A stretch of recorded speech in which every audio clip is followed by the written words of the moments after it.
South ఇండియాలోనే అతి తక్కువ ధరలకి రత్నాలనందించే ఏకైక సంస్థ 6JVR.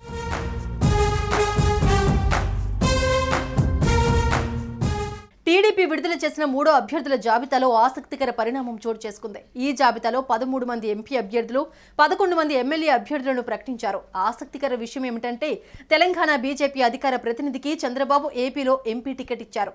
బాపట్ల ఎంపీ అభ్యర్థిగా మాజీ డీజీపీ కృష్ణప్రసాద్ను ప్రకటించారు.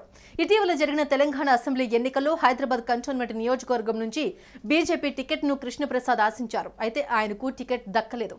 తాజాగా లోక్సభ ఎన్నికలకు సంబంధించి వరంగల్ బీజేపీ ఎంపీ టికెట్ను ఆయన ఆశించారు. చివరకు ఏపీలో బాపట్ల లోక్సభ స్థానం నుంచి కృష్ణప్రసాద్ టీడీపీ అభ్యర్థిగా బరిలోకి దిగబోతున్నారు.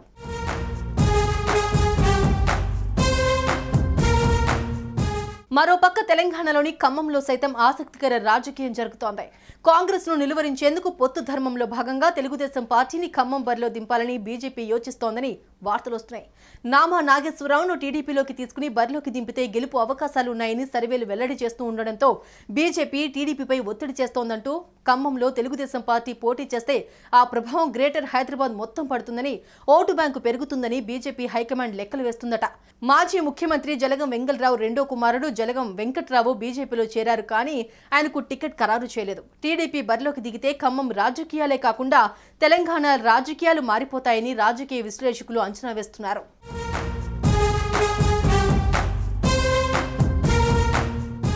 సుమన్ టీవీలో మీ పర్సనల్ అండ్ బిజినెస్ ప్రమోషన్స్ కోసం కింది నెంబర్కి కాంటాక్ట్ చేయండి.